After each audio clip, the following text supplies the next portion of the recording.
Ladies, having a hysterectomy can make you feel a little uncertain, nervous, maybe a little scared about your recovery.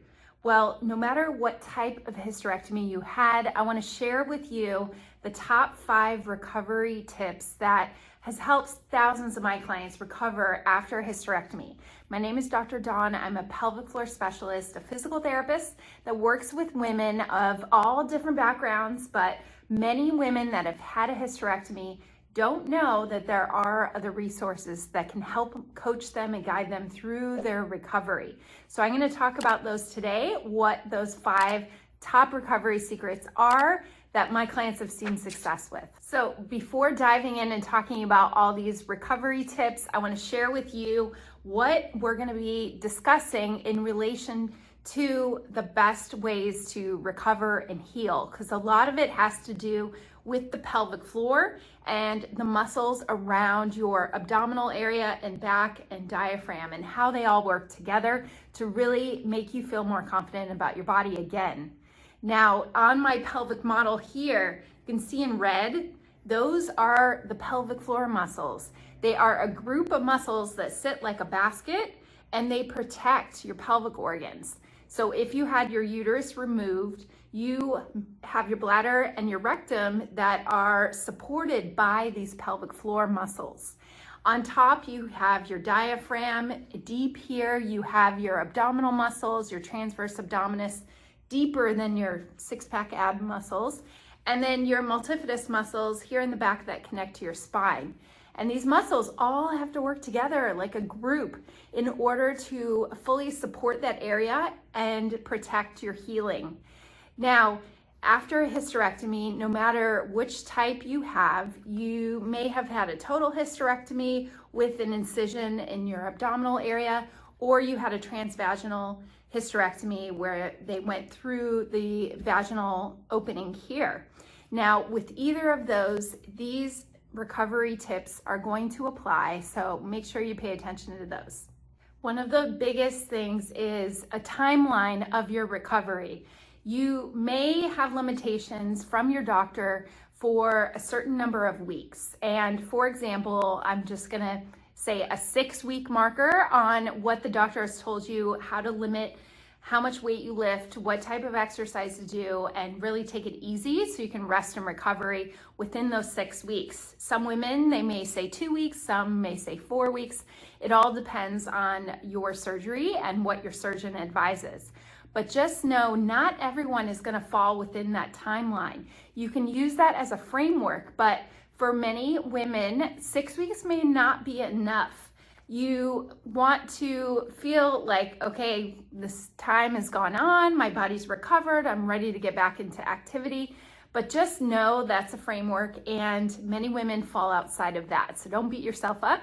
If you're not feeling good again, or you're still having some discomfort or not ready to get back into having intercourse, going back to activity right at around that 6-week marker, you may need some guidance and support a little bit longer. So the second one is you may have changes in urinary frequency or urgency. So changes in your bladder habits are a common thing that happens after a hysterectomy. Urinary continence may include coughing, sneezing, you try to run or jump and you start leaking, or you feel like you have this urgency all the time and you just can't get to the bathroom fast enough. When the uterus and other organs are removed from the body, you may have a change in the amount of pressure that's put against the urethra and the bladder. So with more free space in your abdominal cavity, it can put more pressure and require more work of your pelvic floor muscles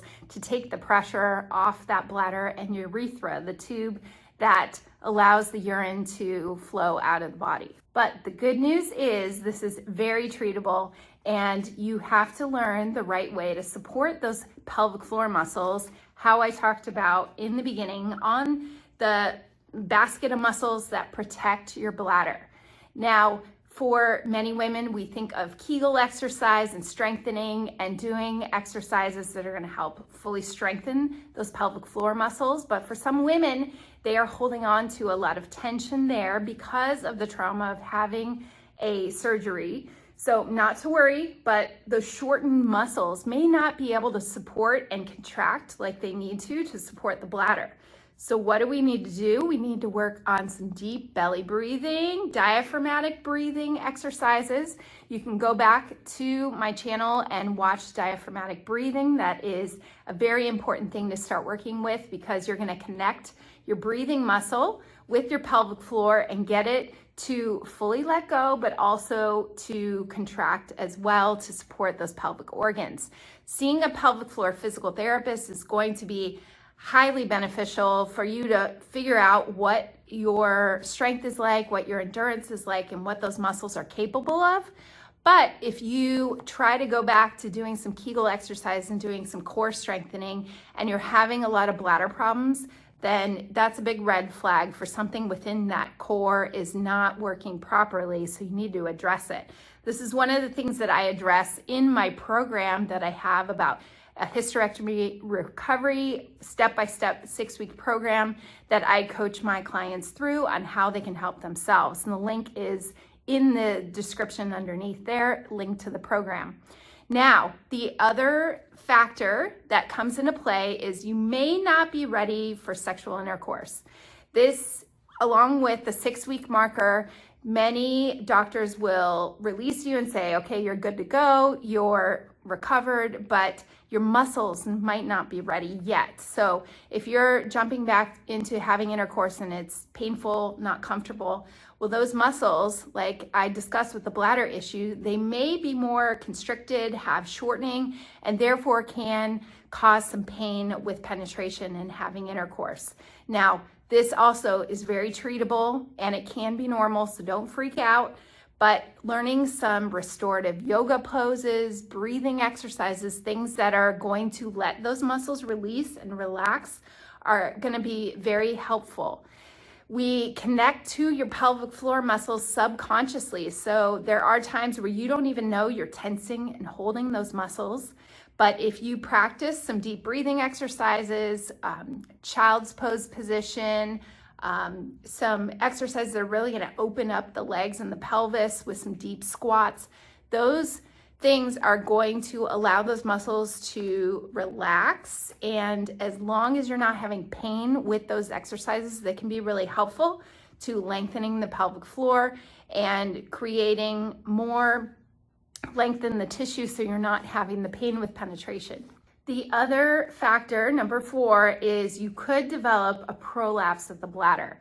Now, what is a prolapse? So in this case, a prolapse of your rectum, of your bladder, can happen by feeling this sense of pressure or heaviness down in the vaginal area or anal area. And with those organs, they are held up by ligaments, and those ligaments stretch. They require a lot of support of your pelvic floor muscles. But when you are lacking some of that pelvic floor support, like I mentioned with the bladder urgency or leaking, well, those organs can actually push into the vaginal wall and create what's called a prolapse. Now, sometimes that bulge can be more of a severe prolapse where you actually see bulging through the anal area or through the rectal area. And this is not to scare you, but it may happen in some women over time, even years after a hysterectomy, if they have not done the right restorative work and strengthening work through the pelvic floor and the core muscles. So you really want to protect the pelvic organs that are still intact there by really having a lot more support of the muscles in that area through the lower abdominals, through the diaphragm, the lower back, and your pelvic floor. This can be important as well if you go to lift something heavy and you hold your breath or you're bearing down at the same time of lifting. You want to use proper lifting techniques to be able to minimize the risk factor of having a prolapse. So this may look like taking an inhale first, and as you exhale, you do a Kegel exercise and pull in those muscles before you lift something.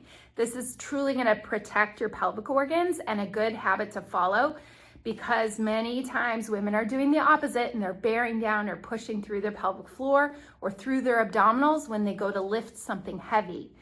this can cause a prolapse or weaken that area even more. So one little tip to help prevent a prolapse is lifting properly. Now, the last part that I want to discuss may be different between a total hysterectomy, having a lower abdominal scar, versus transvaginal hysterectomy. And if you do have any kind of incision or even the little portal holes around your abdominal area, doing some scar tissue mobilization, some soft tissue release, some massage in that area along the scar, as long as you've been cleared by your doctor that it's fully healed. You want to loosen up that tissue there, because the tissue can scar down. It can affect how your muscles beneath there are going to contract and support your lower back, your pelvis, and how you can go back into activity just feeling like you can access those muscles more efficiently and work through your core. So what does that look like? Well, just a quick little tip. If I have an incision here, I'm going to think of picking up that scar and kind of moving it back and forth. This applies more to the abdominal area if you have a scar there. You also can take 2 fingers and kind of rub up and down, going perpendicular to that scar, or a circular motion there. So the key is to get that tissue moving. If this is really uncomfortable to you or painful, just know that's common in a lot of women, but we have to get used to placing your fingers just right above to start and moving that tissue around.